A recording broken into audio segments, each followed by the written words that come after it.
Olá, é um prazer retornar ao PapMan, estar com vocês nessa nova palestra, cujo nome é Funções, Por que Funções? De Volta ao Futuro. Em seu tempo, a gente explica esse de volta ao futuro. Vamos às telas. Eu gostaria, antes de começar propriamente o conteúdo da palestra, o conteúdo específico da palestra, insistir numa coisa que todo mundo que já eventualmente assistiu palestras anteriores minhas sabe que eu privilegio isso, né? É muito interessante vocês perceberem que o PapMan, ele já vai para seus 30 anos, né? Mais de 30 anos. E desde 2001, existem vídeos que são disponibilizados na plataforma do INPA. Então, no caso específico meu, que gosto de citar muita bibliografia e alguns arquivos auxiliares, eu criei um Google Drive onde eu deixo toda a tralha que eu disponibilizei em todas as palestras para vocês, né? Então vamos dar uma passada rápida nisso, porque eu quero fazer alguns comentários sobre essas questões. Vamos lá. Em primeiro lugar, se você quer entrar numa... Você sabe que tem uma aula que é de 2000, julho, você já sabe disso, vamos supor. Então, a maneira mais rápida de você entrar na plataforma do INPA com as aulas daquela sessão de julho, no ano, etc. e tal, é digitando isso aí. Então, nesse caso, quando eu fiz isso, apareceu esse link, né?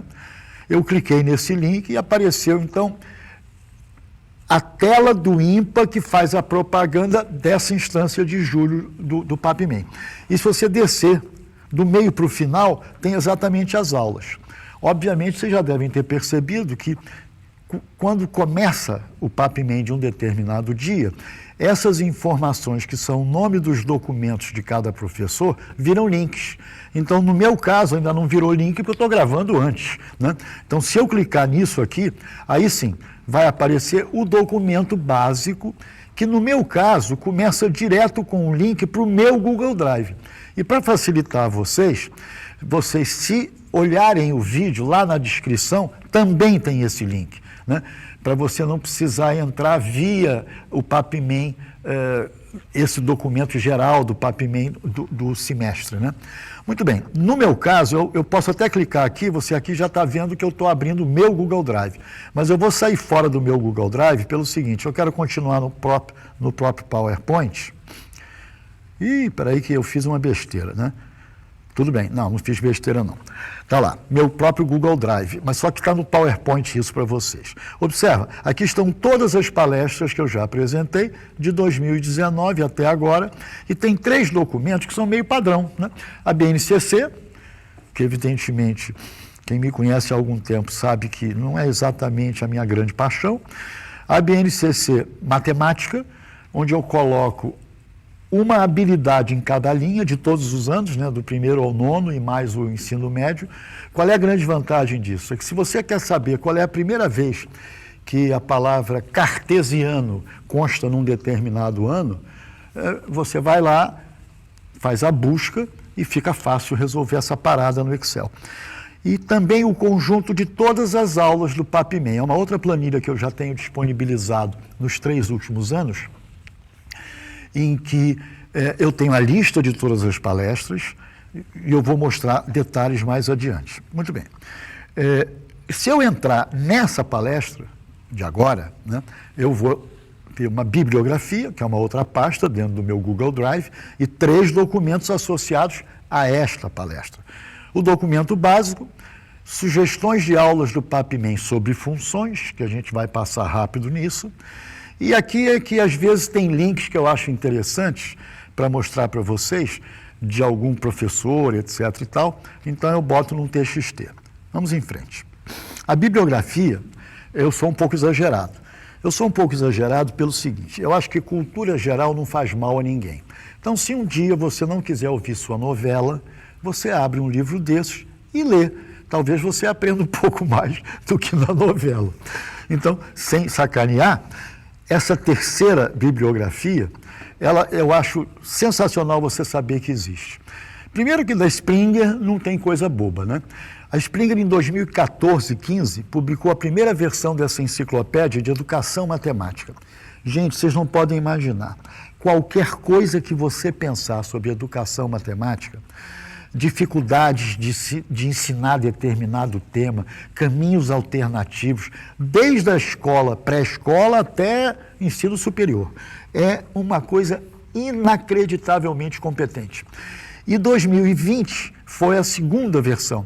E eu espero que realmente em 2025 venha uma nova versão desse calhamaço. Então vocês têm isso aqui em PDF. E a outra documentação que eu gostaria de chamar a atenção é do Nicole Oresme. Quem assistiu minha última palestra de proporção sabe que eu devo ter algum xodó pelo Oresme, né? O Oresme é um camarada lá do tempo do Onça que criou alguns insights extraordinários. Há quem diga, por exemplo, que cortes de Dedekind, na construção dos reais, tem um quê de inspiração no trabalho de Oresme quando ele define razões que não necessariamente são números racionais.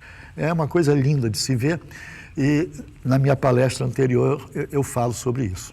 Além do mais, ele fez o que poderia se chamar do primeiro gráfico, duas dimensões. O que eu quero dizer com isso? Ele estava interessado em movimento. Então ele marcava tempo e velocidade e botava, digamos assim, retinhas ou curvas para mostrar o desenvolvimento do movimento. Era mais uma geometria, não tinha essa ainda de eixos cartesianos, naturalmente, que veio no século XVII, com Descartes e Companhia Limitada, né?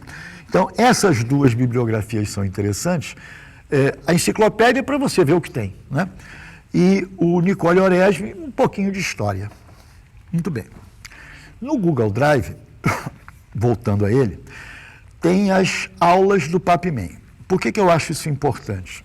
Está numa planilha e observa aqui na primeira linha, né? Você tem umas combos. Se não aparecer essas combozinhas aqui, você vai lá no Dados, aí aparece filtro, você clica no filtro e aí essas combos aparecem. Se você clicar numa particular combo, ela mostra todos os valores que estão naquela coluna, você pode desselecionar tudo para selecionar, por exemplo, só função, e aí você clica no OK e vão aparecer todas as aulas de funções. Eu criei temas e subtemas meio aleatoriamente, claro que com uma certa lógica, mas evidentemente que outra pessoa talvez pudesse fazer melhor. Mas qual é o objetivo? É de alguma maneira agrupar as aulas em grandes temas, né? Que ajuda vocês a procurarem as coisas que vocês estão interessados em assistir. E lá no final tem o resto das aulas sobre funções. Eu não vou saber dizer ao certo, mas eu acredito que hoje por volta de 40 aulas sobre funções, eu imagino.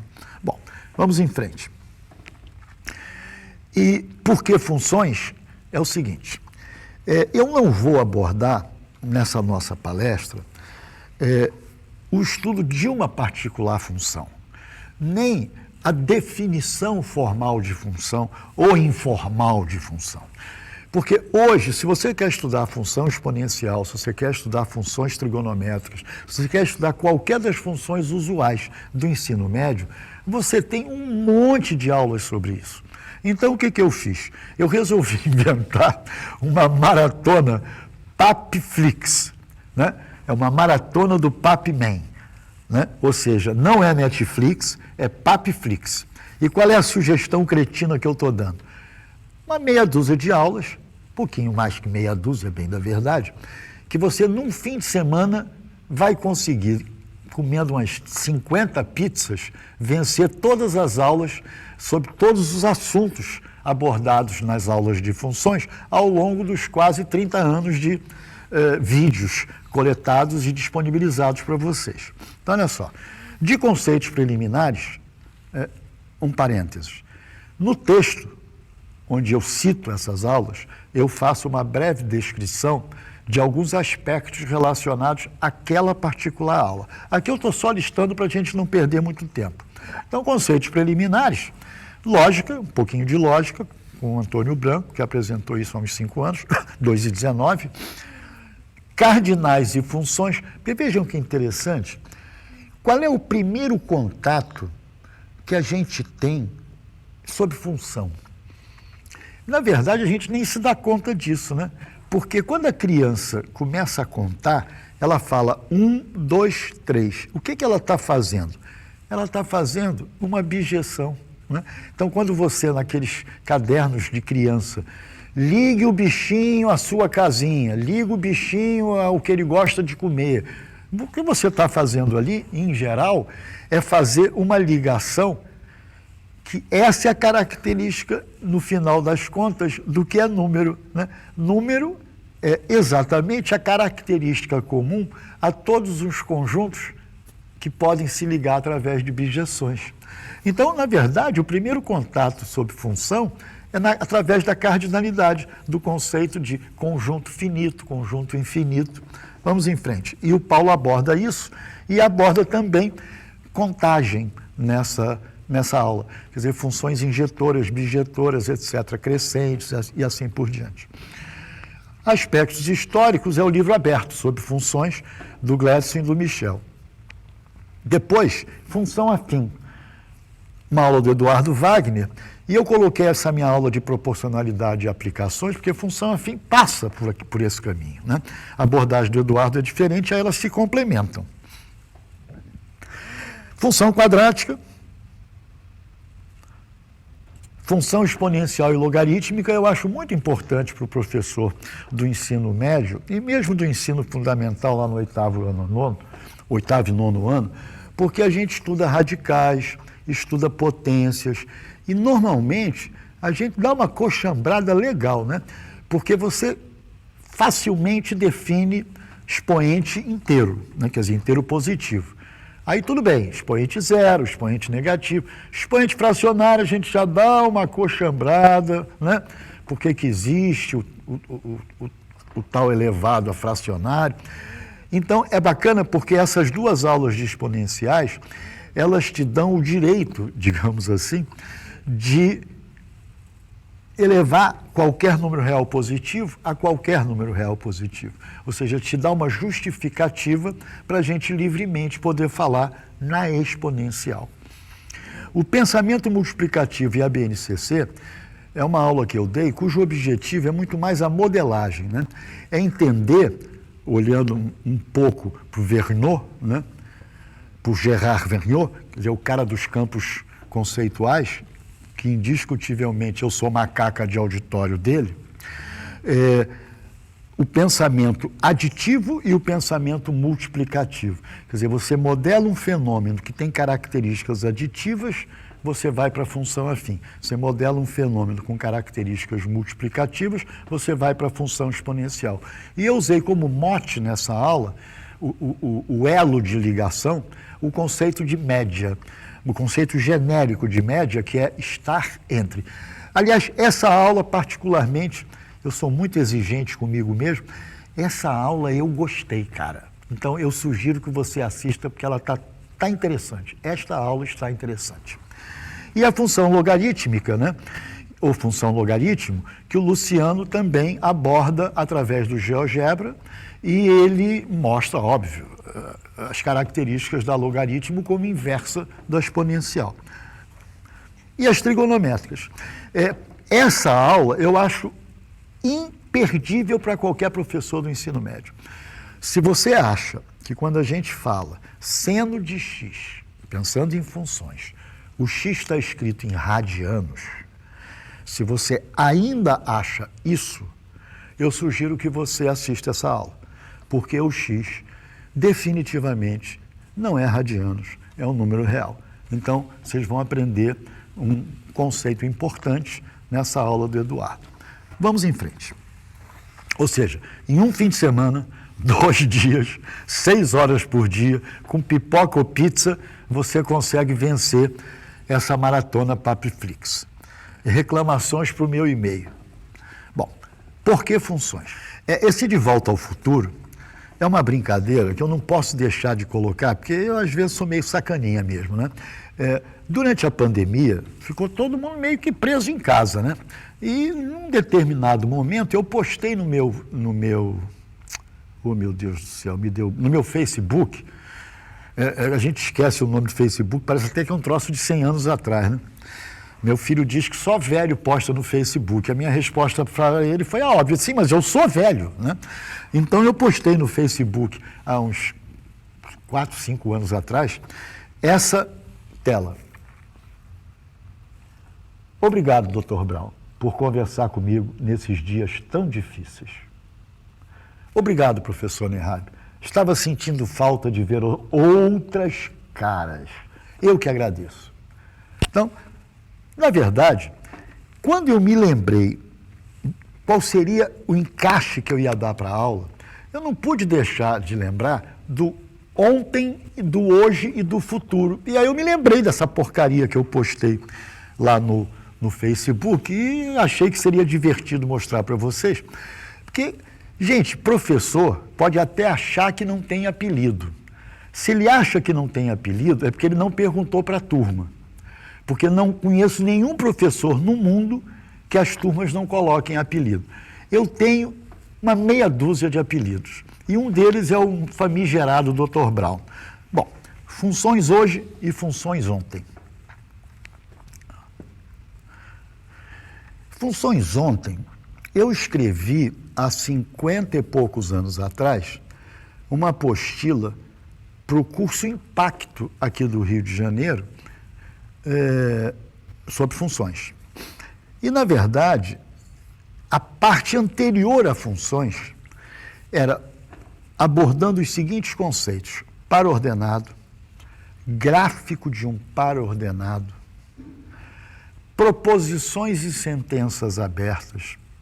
Ou seja, mesmo a criança, ela já tem que ser introduzida ao fato de que quando eu falo 5 é igual a 4, a gente dá um atributo para essa frase. Essa frase é falsa, né? 5 é maior do que 4, essa frase é verdadeira. Tanto é que ela faz problemas de comparação já no primeiro ano. Então, essa linguagem de uma proposição é útil.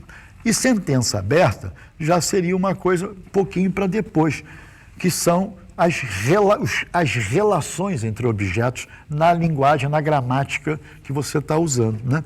Sentença aberta, x ao quadrado maior que 1. Isso daí é verdadeiro ou falso? Não. Sentença aberta, considerando um dado universo, ela não tem um valor verdade, ela tem um conjunto verdade. E aí, o conjunto verdade associado ao conjunto universo das variáveis que compõem a sua sentença aberta, vão me propiciar criar o gráfico das sentenças, porque o conjunto verdade é um conjunto de pares, e quando eu faço o gráfico de um par, se ele for um par real, eu vou poder associar isso a um ponto do plano, com a abscissa tal, ordenada tal. Por que eu estou narrando esses fatos para vocês? No texto, vocês têm isso desenvolvido. Eu não vou perder tempo desenvolvendo isso em detalhes, eu vou trabalhar mais em exercícios, vocês vão entender por quê. A grande crítica que eu faço ao estudo de funções hoje é que a gente enfatiza muitas vezes o que não é importante. Porque olha em que estado a gente está hoje. A intimidade com o plano cartesiano é o que vai dar a cognição para as crianças e para os jovens conseguirem entender comportamentos, né? Modelagem de comportamentos na área de biologia, de ciências, biologia, química, física, astronomia, etc, etc.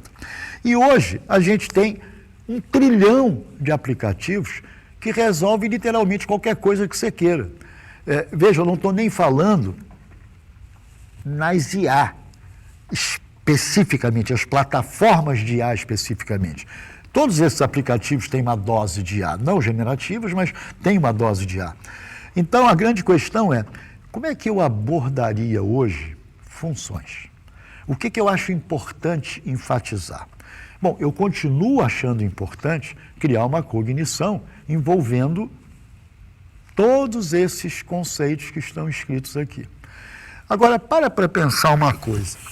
Vocês acham que o Descartes, que não foi nem ele que chamou de função, né? Ele criou, né, junto com o Fermat, essa questão do plano e tal, bababá, mas não foi ele que criou a palavra função. Se não me engano, foi D'Alembert, não tenho muita certeza. Mas ele não estava pensando no que nós chamamos de função hoje, né? Não estava pensando nisso.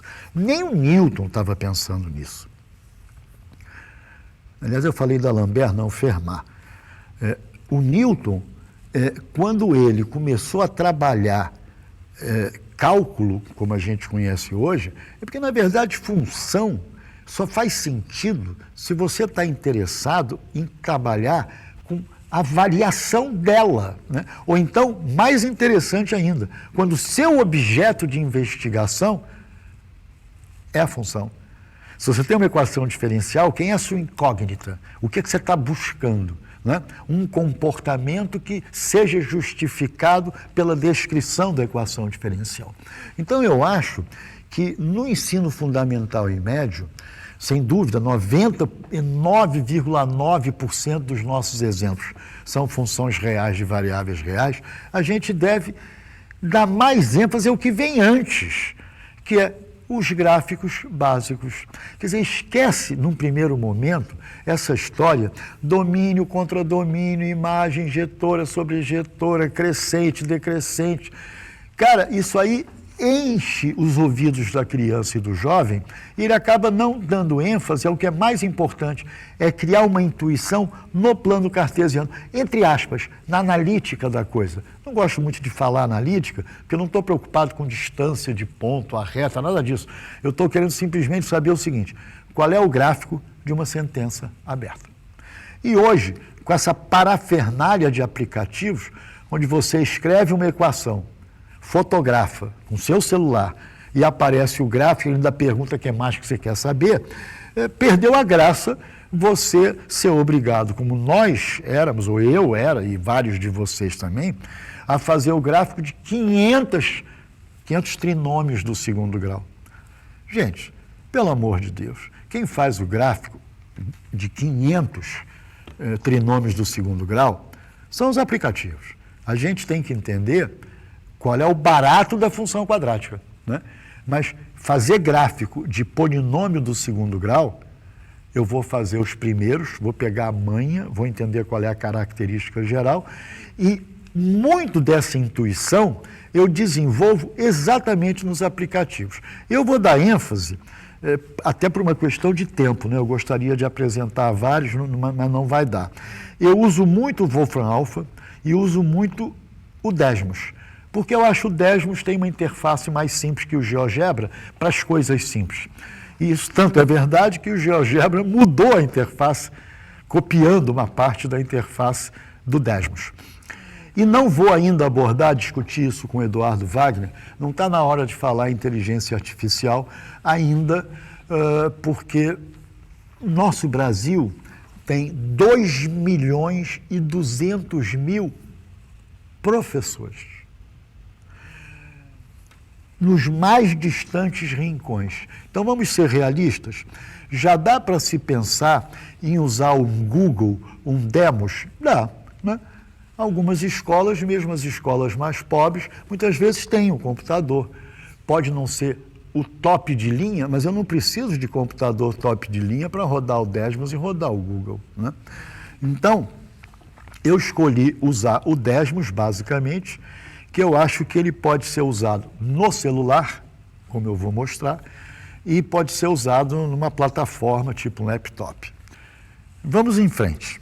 O que nós vamos enfatizar é de que maneira os aplicativos me ajudam a criar uma maior cognição nos gráficos das sentenças simples, que basicamente são as funções que a gente aprende no ensino fundamental, muitas vezes oitavo e nono, função afim, função quadrática, e depois lá no ensino médio é que a gente entra com as exponenciais e os logaritmos da vida. Então vamos lá. Eu quero chamar a atenção de uma coisa importante que não é muito enfatizado, até na própria formação dos professores. Se você pegar a BNCC, você vai ver que a quinta competência geral da BNCC para a matemática é a que se segue.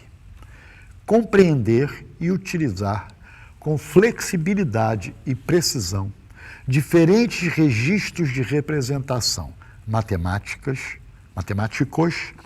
algébricos, geométricos, estatísticos, etc., em busca de solução e comunicação de resultados de problemas. Olha só, o que significa isso na verdade? Isso é semiótica. Hoje, evidentemente, nós morremos pela semiótica, porque o marketing, né, pega a gente pela boca, né? E o Duval, o Raymond Duval, tem que fazer biquinho porque ele é francês, né? Raymond Duval. Esse camarada pegou o Peirce, né, com toda a sua teoria de semiótica, e fez uma semiótica matemática, né, onde ele chama registros de representação semiótica, né? Ou seja, olha o que acontece. Como é que eu posso representar uma função? Ou o que me lembra função? Eu tenho um registro que pode ser tabela, pode ser um gráfico de barra, que já no primeiro ano do ensino fundamental a criança tem isso na BNCC, né? Imagina, cada criança mede a sua altura, aí cria uma tabelinha, bota lá, João, altura tal, Manuel, altura tal, Maria, altura tal. Então, gráfico de barra, esses mais simples, podem ser usados, e solicita-se que sejam usados, desde o primeiro ano. Outro registro, diagrama, aquele diagrama básico, setinha e tal, função injetora, etc. e tal. Sentença aberta. Porque a sentença aberta ela pode relacionar grandezas que podem estar ligadas, né? Quer dizer, variáveis que podem estar ligadas a grandezas físicas, químicas, biológicas, etc. Máquina. Eu adoro essa representação. O gráfico propriamente dito, grafo, que em determinadas circunstâncias também são funções de A em A, por exemplo, né? Então, gente, há um sem número de representações. E é muito interessante porque várias delas a gente usa no nosso cotidiano, né? A tabela, como eu disse, desde criancinha, depois as sentenças, depois diagramas, depois gráficos, a máquina. Máquina é uma representação que eu acho que não há melhor para você analisar função inversa, por exemplo, né? E função composta. Muito bem. Agora, o Duval, que é o responsável pela semiótica matemática, já esteve no Brasil, aonde que ele se junta com Gerard Vergniaud, que também esteve no Brasil. Eu não lembro muito bem se ele ia muito a Recife ou ao Alagoas, eu tenho essa dúvida, eu acho que é Recife. E ele faleceu há pouco tempo, Gerard Vergniaud, há talvez 2 anos no máximo. O Gerard, ele basicamente, o criador dos campos conceituais, ele dizia o seguinte: quanto mais você conseguir falar sobre um objeto, mais você internalizou esse objeto, mais você domina esse objeto.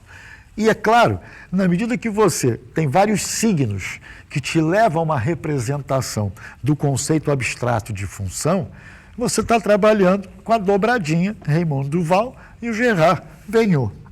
Bom, agora, uma observação que não quer se calar. Adoro fazer esse tipo de mistério pelo seguinte: fórmula ou função? Acho que agora vai ficar muito claro onde eu quero chegar. Quando você escreve A igual a BH sobre 2, você está querendo dizer, olha, a área de um triângulo é base vezes altura sobre 2. Aí eu pergunto a você, isso é uma fórmula ou é uma função? Você está pensando nisso? Área depende da base da altura e é dada pela expressão BH sobre 2? Algum professor de geometria já escreveu esse treco assim? Por que ele usa como fórmula? Por que você não vê isso como função? Em que momento ser uma fórmula me basta? Em que momento ser uma função é relevante? Outro exemplo. Força de atração, né? Gravitacional. Constante G, 2 massas, distância R, né? Então essa é a fórmula da força de atração gravitacional. Eu aprendi isso como fórmula. Ou será que alguém aprendeu assim, olha, F, que é função de M1, M2 e R, é dada por... Ninguém aprendeu essa porcaria assim. Então, o que eu quero chamar a atenção de vocês é que tudo aquilo que é fórmula pode ser visto sem função. Ou seja, eu vou fazer o gráfico de uma sentença, porque aquela sentença é uma fórmula que linka variáveis. Então, eu não preciso sobrecarregar o aluno, eu diria até melhor, é muito melhor que o aluno já tenha uma percepção do gráfico de um trinômio do segundo grau, do gráfico de uma reta, muito antes de estudar função afim enquanto função, porque vai passar batido.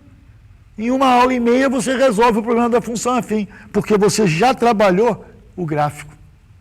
Vamos em frente. Função afim ou reta. Olha só, eu hoje trabalho nos extremos. Eu trabalho no ensino superior, gravo dezenas de cursos passaram já de dezenas de cursos para uma instituição de ensino, e trabalho com crianças. Quer dizer, em sala de aula hoje eu trabalho com crianças, do 2º ao 5º fundamental. E muitas vezes eu faço essa experiência. Eu desenho um triângulo, retângulo e tal, mas não boto essas letras todas não, nada de letra. E eu digo o seguinte, eu queria que você desenhasse um retângulo que fosse o dobro. Gente, a criança desenha um retângulo que é o dobro, é uma coisa fantástica. Agora eu quero que você desenhe um retângulo que é o triplo, porque dobro e triplo, a criança já traz esse conceito da pré-escola, né? Até da família. Agora, olha que interessante, vamos imaginar que eu não esteja no 1º, nem no 2º, nem no 3º, que eu já esteja lá pelo 5º ano, onde é a primeira vez que se apresenta produto cartesiano para as crianças.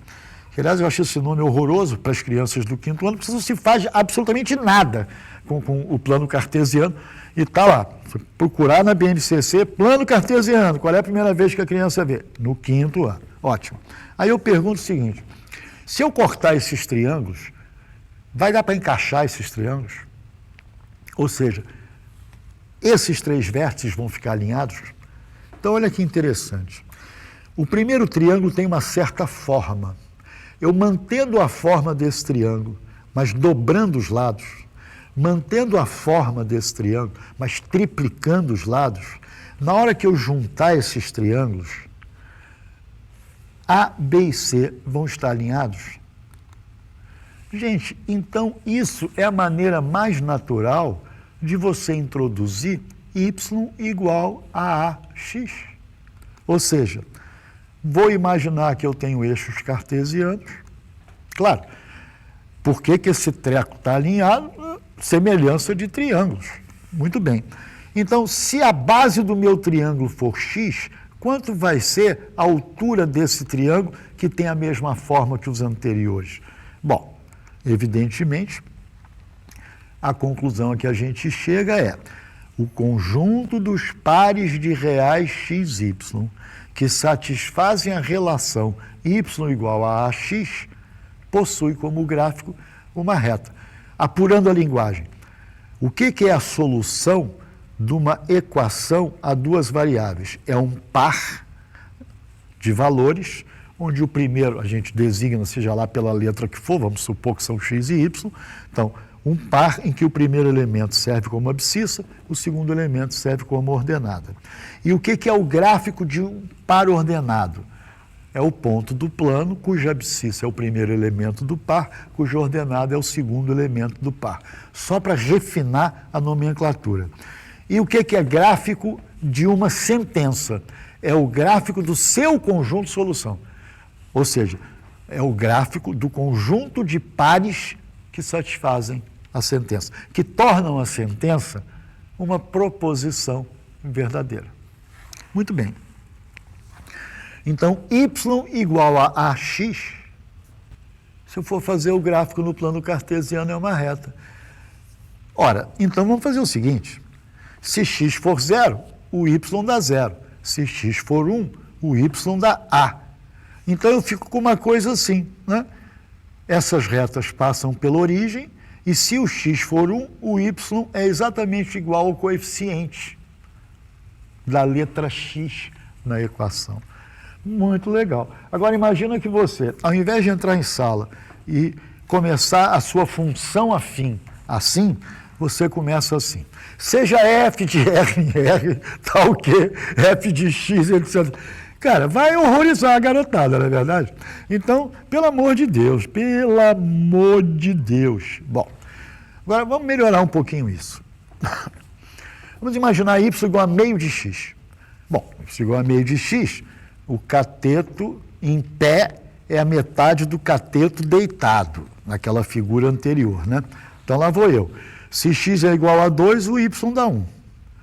Se x é igual a 3, o y dá 1,5. Se x é igual a 4, o y é igual a 2. Ou seja, eu não estou desenhando os triângulos, mas eles estão na minha cabeça, eu estou olhando para a figura, percebendo os triângulos. Agora, vamos imaginar que ao invés da sua sentença aberta ser essa, a sua sentença aberta é essa daqui. Deixa eu fazer um parênteses que foi uma distração minha. O ângulo, você pode ou não, dependendo a quem a sua palestra está se destinando, omitir isso por enquanto ou não. Você escolhe. Mas vamos imaginar que a minha sentença aberta seja essa daqui. Y igual a meio de x mais 1.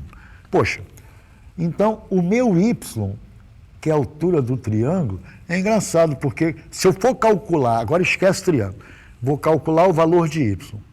Se o x vale 2, aqui o y está valendo 1, meio de x, mas eu vou ter que somar 1.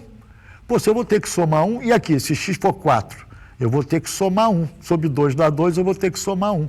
Então, este y tem como valor este y somado a 1. Então, você está deslocando os pontos para cima de uma unidade. Ou seja, você transladou a sua reta. Então, se você possui já na sua cabeça y igual a meio de x, como é que é? Y igual a meio de x é cateto em pé, a metade do cateto deitado, mais 1 eu subi essa porcaria. Ou seja, eu estou mostrando que qualquer equação da forma y igual a alguém vezes x mais alguém é uma reta. Agora imagina que eu subtraia 2. Bom, aqui o que vai acontecer? Se x é igual a 2, o y está dando 1. Mas eu não quero só dividir por 2. Eu quero subtrair 1. Então vai dar menos 1. Ou seja, eu estou descendo, subtraindo 2 unidades, o y anterior. O y anterior. Muito bem, eu vou ter uma reta paralela. Bacana isso, né? Bom, agora vamos imaginar a seguinte situação. Se eu tenho uma equação, uma sentença aberta, eu prefiro chamar de sentença aberta, y igual a x mais b, eu já percebi que na hora que eu for fazer o gráfico do seu conjunto verdade, de todos os pares que satisfazem essa geringonça, eu vou encontrar uma reta muito interessante. E aí, então, eu vou chamar de coeficiente angular o valor de A. Claro que se você já está tendo esse papo com alguém que já sabe o que é tangente, tranquilo, senão você não vai falar em ângulo. Você vai falar apenas quantas vezes o cateto vertical é o cateto horizontal e ponto final. Coeficiente linear já é uma coisa que você pode falar, porque não depende de coisas complicadas, né? É onde essa reta vai cortar o eixo vertical, porque a abscissa vai valer 0. Não tem dúvida sobre isso. Agora você já de RR, agora as coisas já ficaram mais felizes, né? Se você deu uma introdução para não incinerar o cérebro do seu aluno, não é verdade? Bom, agora olha só. Vamos olhar essa figurinha. Eu estou variando A, o A é positivo. Então, olha que interessante, x igual a 1, ó, x igual a 1, o y é igual ao A. Né? Ó, y igual a 4x, 3,2, 3.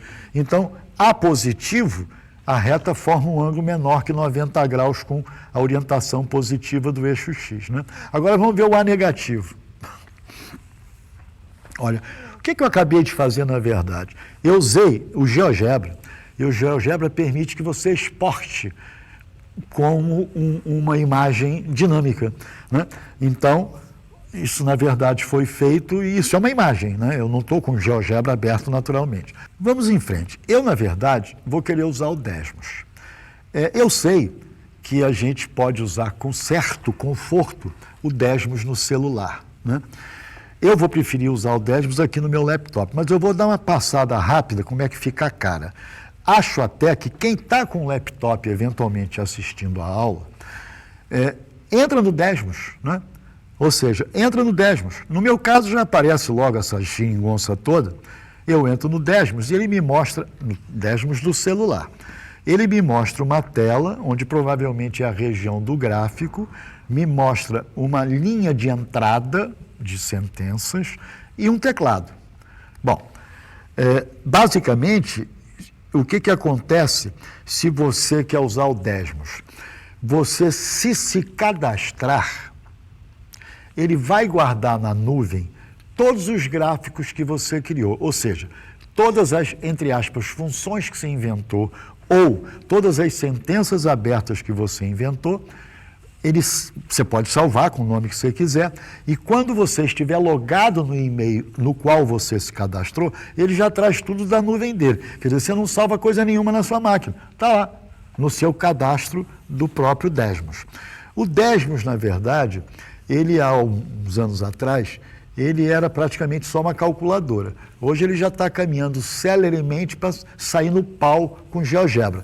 Ainda está difícil sair no pau com GeoGebra, mas de qualquer maneira, eu acho que para as crianças brincarem e os adolescentes brincarem, eu acho o Desmos, a calculadora do Desmos, a interface mais simples e natural. Bom, então se você clicar nos 3 pontinhos, você vai ver que ele vai mostrar o seguinte, ó, Carlos Nerhab, está aqui meu e-mail, porque eu já me cadastrei.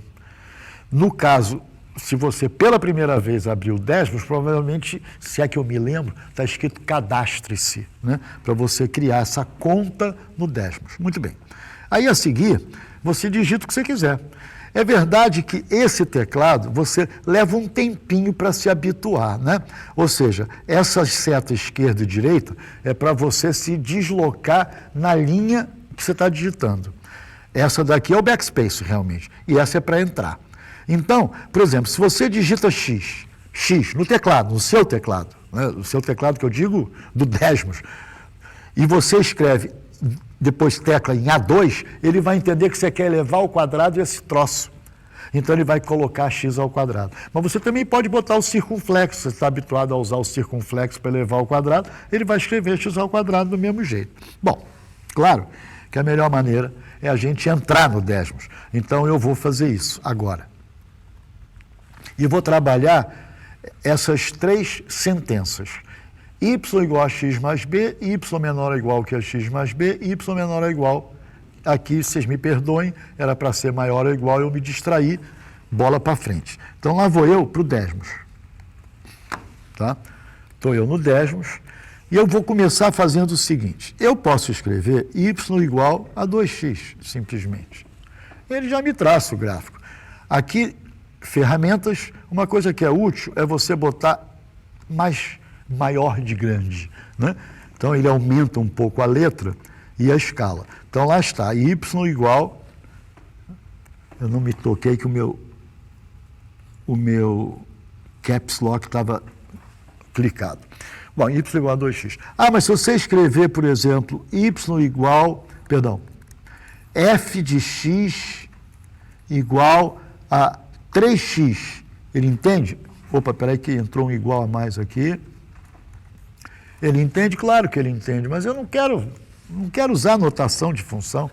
Agora, olha só, e se eu quisesse variar esse A, esse coeficiente de x? Nesse aspecto, eu acho o Desmos mais natural do que o GeoGebra. Por exemplo, se você escrever A igual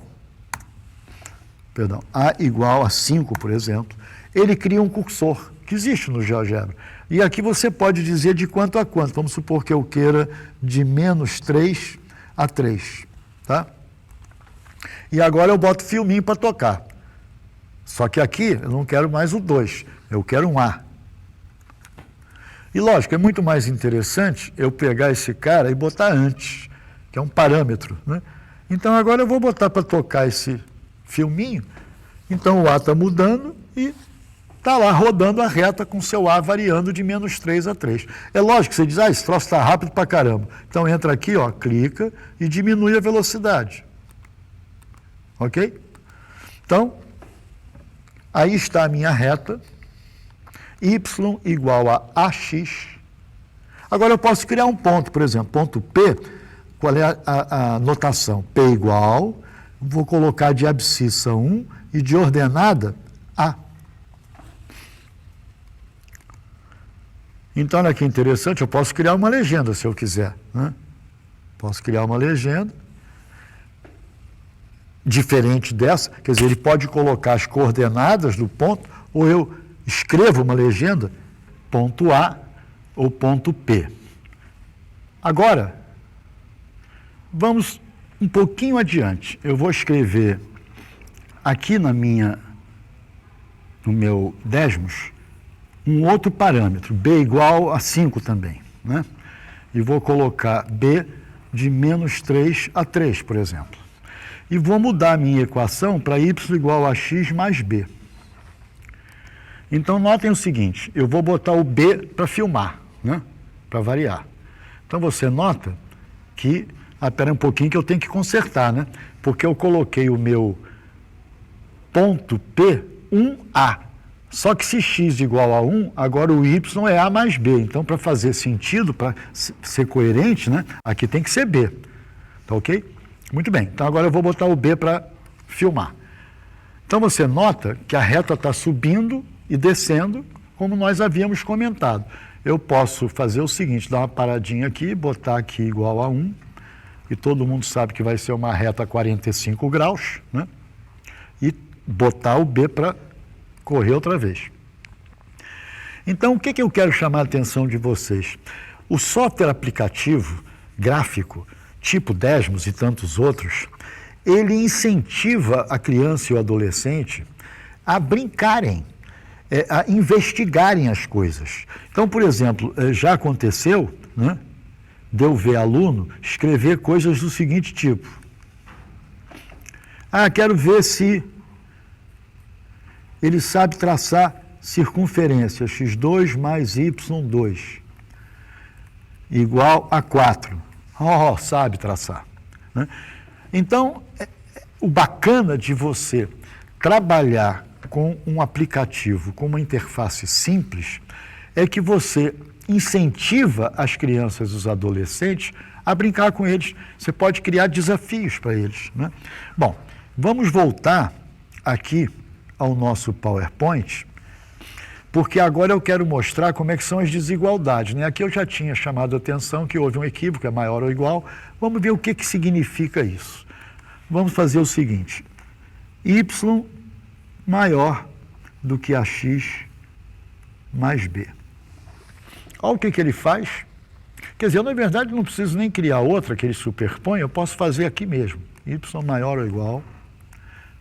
ou igual, região acima da reta, é o que parece que ele está mostrando. Claro, porque se o seu y é superior ao ponto que está na reta, ou seja, se o y que você está pensando, deixa eu puxar esse b para cá, se você está querendo y, pontos cujo y são maiores do que o ax mais b, ora, os pontos cujo y é igual a ax mais b, está na reta. Se você quer que o y seja maior do que ax mais b, é a região do plano acima da reta. Agora vamos fazer uma outra igualdade aqui, desigualdade. Y menor ou igual, vou fazer de propósito uma equação específica aqui, menos 1. Então, esta reta tem coeficiente angular 3. O que significa isso? Significa que o cateto vertical é o triplo do horizontal, então é mais empinado. Agora, acontece que é menos 1, então da origem eu baixei uma unidade. Então, observa, esse ponto aqui, ó, ele está no menos 1 vertical. Não é verdade? Vou aumentar aqui um pouquinho. Então, aqui está no menos 1. Então, qual é a região correspondente?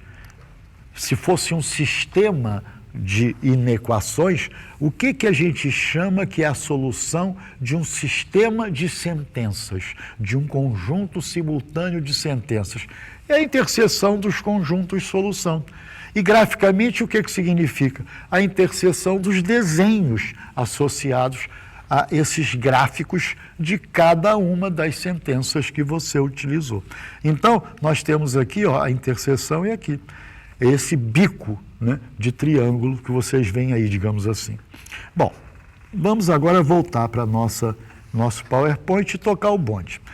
Vamos agora fazer o seguinte: os pontos do plano XY que satisfazem a tais condições determinam uma região do plano. Determine a área dessa região. Eu agora vou ficar no PowerPoint, tá? Não vou nem para o GeoGebra, ou perdão, para o Desmos, que fica como desafio, vocês brincarem com o Desmos para resolver parte disso no Desmos. Bom, y menor ou igual a 2x mais 1, eu vou pensar na igualdade, na reta. Vou traçar o gráfico, faço x igual a 0, y dá 1, faço x igual a 1, y dá 2, está lá minha retinha, na boa. Agora eu vou pegar menor ou igual, é a região que está abaixo da reta, naturalmente. Agora eu vou pegar o x mais y maior ou igual a 2. Vou pensar na igualdade, porque eu sei que isso é uma reta. Y maior ou igual que menos x mais 2, ou seja, y igual a menos x mais 2 é a reta. Ótimo. X igual a 0, y vai dar 2. E x igual a 2, y vai dar 0. Tem lá minha retinha. Agora, aqui é maior ou igual. Então, são pontos cujo y são superiores aos pontos que estão na reta, ou seja, acima da reta. Muito bem. Olha o que eu quero. Esses pontos que satisfazem a essas condições, ou seja, o conjunto verdade do sistema, determina uma região do plano. Vamos para a terceira. Menos 1 menor ou igual a x menor ou igual a 2. Ou seja, eu estou pensando em todos os pontos do plano com abscissa entre menos 1 e 2. Não tem nenhum mistério, né? O x tem que ser maior ou igual a menos 1 e o x tem que ser menor ou igual a 2. Ou seja, lá vou eu, x maior ou igual a menos 1, à direita da reta x igual a menos 1, x menor ou igual a 2, à esquerda da reta x igual a 2. Então, eu vou ter essa região. Eu tenho que interceptar essas três regiões, né? Porque eu quero resolver graficamente o sistema. Então, eu vou ter isso. Interceptei os três, criei um triângulo. Vou mudar de página aqui e eu quero calcular a área desse triângulo. Olha que interessante, quais são os conceitos e o domínio que o aluno tem que desenvolver para resolver um problema desses. Quer dizer, primeiro um problema gráfico, a compreensão de que ele tem uma região que é delimitada pelas três desigualdades, e agora ele tem um pequeno problema de geometria para resolver, que é calcular a área desse triângulo. Observa o seguinte, eu tenho três pontos, né? Ponto P, ponto Q, ponto R. O ponto R é meio óbvio, né? Porque se você observar aqui, dá abscissa 2, né?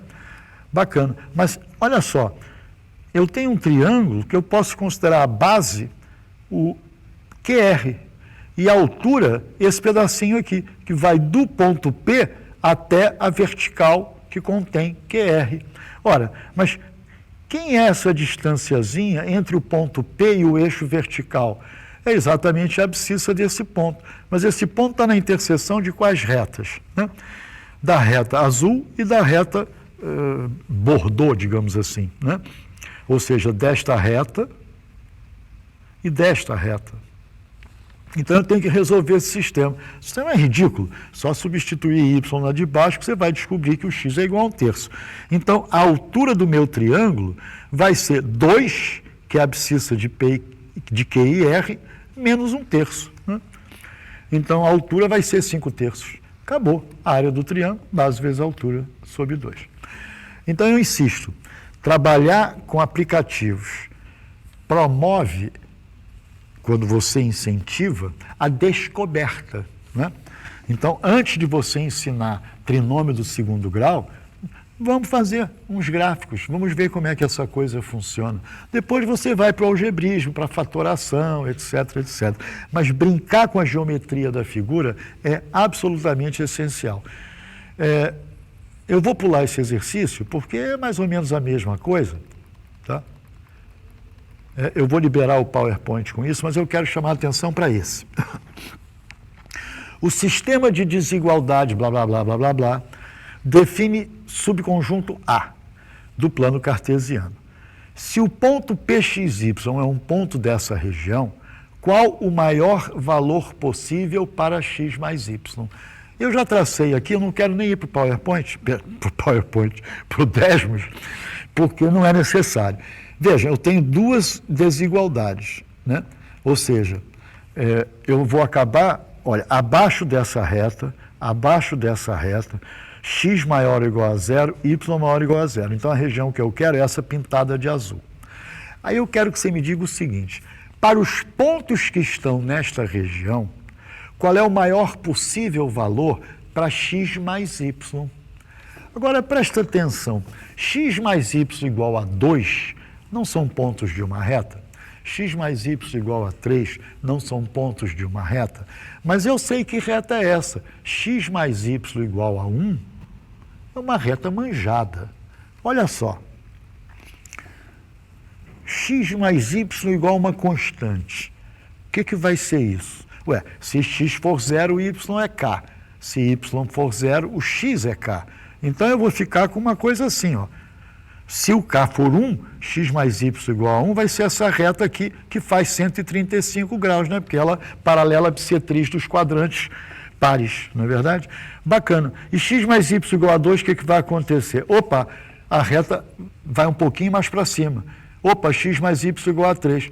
Ah, então que legal. Essa reta, ela está se deslocando paralela a si mesma, porque eu só estou mudando o valor de k. Então, vou reformular a pergunta. Se o ponto P é um ponto dessa região azul, qual é o maior possível valor para x mais y? Ah, então eu estou procurando um ponto desta região em que a reta esteja o mais afastada possível, mas ainda tocando nessa região. Ou seja, imagina só, esse ponto, ó, esta reta, que é, na verdade, 5, 5, vai passar exatamente por esse ponto. Então, você tem que deslocar essa reta na paralela até ela pegar o ponto mais longe da origem, digamos assim, mas que esteja na região dada. Esse problema ingênuo, quase que acadêmico pelos dados, é um problema de programação linear, né? Se você está trabalhando com os seus alunos, em algum momento, né, mistura de... Como é que se chama? Oh, meu Deus do céu! A ração, né? Desenvolvimento de rações, que tem que ter tanto de proteína por quilo, etc. Então, você vai cair num problema de programação linear. Vai cair num sistema de desigualdade dessa natureza. Vamos em frente. Ainda décimos. Agora eu quero brincar com o trinômio de segundo grau. Ou seja, o que eu estou querendo mostrar para vocês é exatamente o seguinte, eu não vou salvar esse troço, eu vou fazer o seguinte,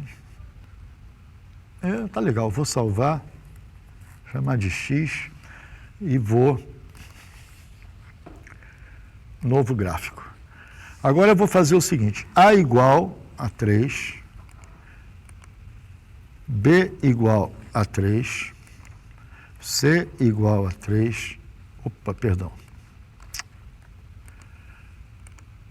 C igual a 3, e aí lá vou eu mudar aqui esses valores. Eu vou botar de menos 3 a 3,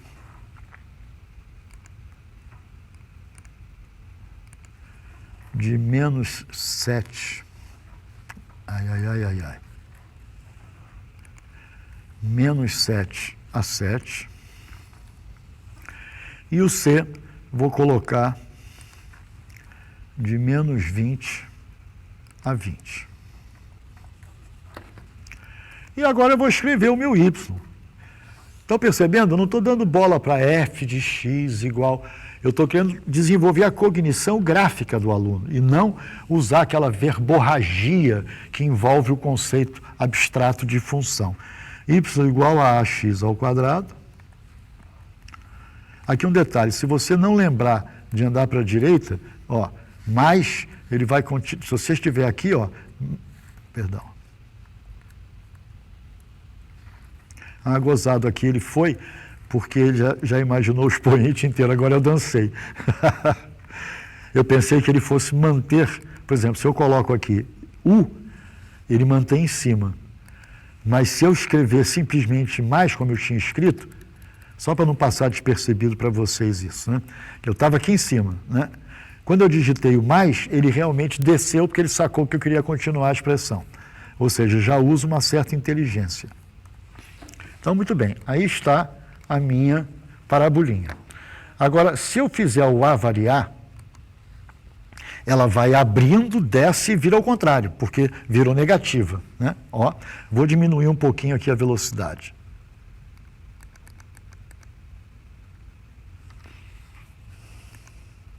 Agora vou parar nesse valor, tá? Vou parar nesse valor. Veja bem, o que é esse C? O y igual a x2 mais bx depende do x, mas esse C não. Então, por exemplo, se eu colocar aqui o C igual a zero, o que vai acontecer? Eu vou ter aqui a expressão ax2 mais bx, o C é zero. Então, aqui está o ponto de maior altura. Então essa parábola apresenta um máximo. Que interessante. Então eu vou fazer o seguinte, eu agora vou deixar o C igual a zero e vou mexer no A outra vez. Está meio lerdo demais, né? Então vou aumentar um pouquinho aqui a velocidade. Tá.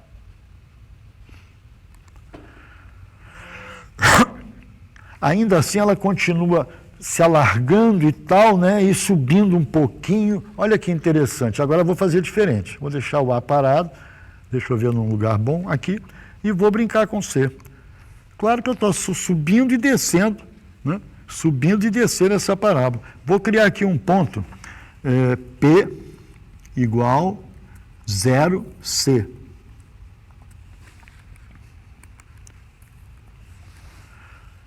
Eu exagerei aqui na conta, né? Deixa eu diminuir um pouco isso. Ó. Esse é o ponto P. 0 de abscissa, C de ordenada. Bom, então é lógico, deixa eu parar esse cara aqui um pouquinho, você observa que há dois pontos onde essa expressão do segundo grau, você tem duas abscissas para ordenada zero.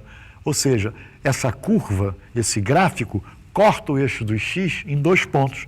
É aquela situação que a gente já estudou lá no 9º ano e tal, né? São as duas raízes. Mas é legal, porque se o meu C, por exemplo, é menos 10, esse gráfico não corta. Então, há situações onde o trinômio do segundo grau não tem raízes. Então, percebam como é 1 milhão de vezes mais fácil você trabalhar com um aplicativo que você pode ter no seu celular, né, e projetar eventualmente para os seus alunos, ou se você está num laboratório de informática, né, e eles próprios, caso tenham celulares, pode usar se você assim o determina, conseguem ter uma percepção mais dinâmica do estudo dos gráficos, né, obviamente de funções, que é uma coisa que no meu tempo era extremamente trabalhoso. Extremamente trabalhoso.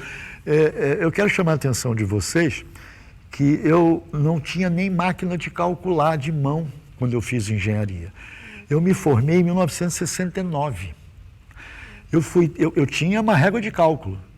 Quando eu estava no meio para o final da engenharia, é que surgiram as máquinas de calcular de mão, mas que custavam uma baba de dinheiro. Hoje, qualquer camelô vende uma máquina razoável de calcular por 10 merréis, 5 merréis, não é verdade? Então, para nós fazermos gráficos, era uma coisa muito mais complicada, era no papel quadripapel milimetrado. Gente, a gente já está com inteligência artificial. Nós não vamos tirar proveito, pelo menos dos aplicativos que já me permitem facilitar o desenvolvimento da cognição infantil e juvenil. Então, é por aí que a gente anda. Vamos em frente. Vamos olhar esse problema. A figura exibe uma região delimitada por um arco de parábola escrito em um retângulo. Sabe-se que uma região desta natureza possui área igual a 2/3 da área do retângulo que a envolve. Assim, calcule a área da região delimitada pelas desigualdades. Também não vou para o Desmos. Fica como ideia vocês irem para o Desmos. Eu vou fazer aqui no PowerPoint mesmo. Bom, essa dupla desigualdade são duas. O y é maior ou igual a x2 e o y é menor ou igual que 8 menos x2. Eu já percebi que quando esse A, que é o coeficiente de x2, é positivo, a parábola é assim. Tem o bico para baixo e o vazio para cima. O vazio é chamado de concavidade, né? A gente sabe disso. E essa outra é o contrário. Então lá vou eu. Duas parabolinhas, vou dar valores a x. Aí, claro, bem marota essa coisa, né? Olha que coincidência, para x igual a menos 2, deu 4 aqui e 4 aqui. Para x igual a 2, deu 4 aqui e 4 aqui. Ou seja, essas são as minhas duas parábolas. E eu quero a área determinada por essa região, que na verdade é o dobro da região laranja aqui embaixo. Ora, se ele me diz que é 2/3, eu tenho a largura e a altura, acabou. O dobro, né? Perdão, 2/3 de 4. Ah, aqui tem um erro, né? Aqui faltou multiplicar por 2. Ele perguntou a área. Realmente, aqui faltou multiplicar por 2, certo? Porque a de baixo, a área de baixo é 2/3 de 4 de altura por 4 de largura, ok? Muito bem. Continuar aqui. Agora eu queria chamar a atenção de uma coisa que metade todo mundo entende e é muito fácil. Quando eu tenho o gráfico de uma função e eu digo, não, agora eu quero uma outra função, que é ela mais 5, ela menos 5. Então você sabe que você subiu ou desceu o gráfico da função anterior, né? Vimos isso. Mas agora eu não quero fazer ela subir ou descer. Eu quero que o x mude. Olha que interessante. Eu tenho uma função, ou tenho uma expressão, e vou criar uma outra que depende da anterior. Vamos então para o Desmos.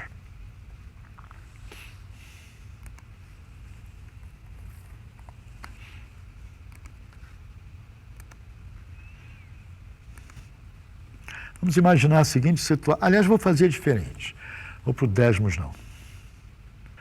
Dada a função quadrática f, definida por f de x igual a x2 menos 3x mais 1, e a função g, definida por g de x igual a f de x menos 1, determine a abscissa do único ponto de interseção dos gráficos de f e g. Então, olha só. O que eu quero que vocês percebam, e vai ser simples perceber. Vamos pensar na função f. Então, eu tenho a função f, se eu fizer x igual a 0, y vai dar 1, o y do f. Mas se eu quiser calcular g de 1, vai ser o f de 0. Então, eu vou ter que olhar a f para saber qual é o y do x igual a 0. Porque o y do x igual a 0 na f vai ser o y do g de 1. Ah, que interessante. Então, por exemplo, se eu tiver um x aqui qualquer, por exemplo, 4,9, eu quero saber qual é a altura, qual é o y desse ponto na parábola verde, que eu sei que esse troço vai ser uma parábola. Ah, então eu vou ter que fazer o seguinte. Ah, é 4,9? Eu vou ter que andar para trás 1, lá para o 3,9, porque 4,9 menos 1 vai dar 3,9, e aí eu vou ter que descobrir qual é o y lá da minha função azul. Ah, então o meu g de 4,9 é o f do 3,9. Ah, então eu jogo esse cara para cá. Ou seja, eu não sei que ponto é esse, faço uma abstração que eu não tenho o gráfico verde, né? Eu quero saber que valor é esse. Ah, se você está aqui no 4,9, vai para o 3,9, vê na azul e volta para cá. Ah, então esse é o ponto. Então você está deslocando a sua curva horizontalmente. E nesse caso, claro, estou olhando para o Desmos enquanto print screen dele aqui. Fica claro que é x igual a 2. Você tem uma simetria aqui, né? Muito bem. Ou seja, f de x menos a, eu estou deslocando a função f para a direita, num valor a. Claro que f de x menos alguma coisa, de mais alguma coisa, eu vou deslocar para a esquerda. Bem, consultado o tempo, eu percebi que está na hora de interromper. Mas ainda há alguns exemplos que eu gostaria de apresentar a vocês em outro eixo. não no eixo do uso das ferramentas para a gente desenvolver a cognição gráfica, né, junto aos nossos alunos, mas no outro departamento do uso de função, que é a minha segunda crítica à questão do uso de função no ensino médio. A gente não ensina o aluno a abrir o Kengo e trabalhar com funções que não sejam de R em R. Porque lá no quinto ano, no sétimo, se não me engano, no sexto, você tem simetrias, né, translações, e nós podemos representar uma função de R2 em R2 descrevendo algebricamente o que significa uma translação, o que significa uma simetria com relação aos eixos. Claro, se você está numa turma em MIITA, você vai ver rotação de qualquer jeito, simetria com relação a qualquer reta, mas há várias situações, inclusive eu vou gravar essas duas situações para vocês, para abrir um pouquinho a cabeça, porque a gente pode trabalhar a abstração, onde função passa a ser simplesmente um relacionamento entre objetos, que podem ser completamente diferentes, né? Universos diferentes. Mas eu queria encerrar agradecendo a vocês e dizendo que, eu gosto sempre de reafirmar isso, né? O IMPA, ele faz parte da minha vida. Primeira vez que eu pisei o IMPA, eu devia ter 20 anos de idade. E o IMPA ainda era, aqui em Botafogo, no Rio de Janeiro, na esquina da rua São Clemente com Sorocaba. Acho que poucas pessoas do IMPA, evidentemente, têm a minha idade, podem se lembrar disso. Depois, o IMPA foi para Praça Tiradentes, um lugar famoso no Rio de Janeiro, um monte de livraria, de sebos naquela região. Eu estou falando de alguns aninhos atrás. E depois o IMPA veio para cá, bem depois o IMPA veio para cá. E lá nesse casarão, o grande barato, um saudosismo meu, vocês me perdoem, mas isso é história, a gente gostava de brincar, de pisar bem firme no chão, porque o assoalho rangia. E as meninas morriam de medo, porque a gente estudava à noite lá também, né? Então, você imagina você num casarão, na Praça Tiradentes do Rio de Janeiro, com o ranger do assoalho. Parecia um filme inglês de terror, né? Mas era uma época maravilhosa, e os 2 primeiros cursos que eu fiz formalmente pelo IMPA, o certificado foi assinado em máquina de escrever. Foi datilografado, foi com Luiz Adalto, um deles, que nos deixou há pouco tempo, e Otto Engler, em álgebra, foi um dos cursos que eu fiz. Então, realmente, o IMPA tem outras características, além dessas que eu contei de saudosismo, porque o Eduardo Wagner eu conheço há mais de 35 anos, foi ele que entregou a medalha de prata que meu filho ganhou na Olimpíada, e o Paulo César, nos conhecemos há 50 e muitos anos, porque ele foi meu professor e eu fui professor dele. É claro que eu sou muito mais velho que ele, para ele não ficar zangado, eu sou muito mais velho que o Eduardo Wagner, antes que eles fiquem zangados comigo. Mas eu quero lembrar que se eu tiver a oportunidade de estar aqui no ano que vem, em janeiro, vai ser um prazer, porque eu estarei comemorando os meus 80 anos junto de vocês. Um beijo para todos.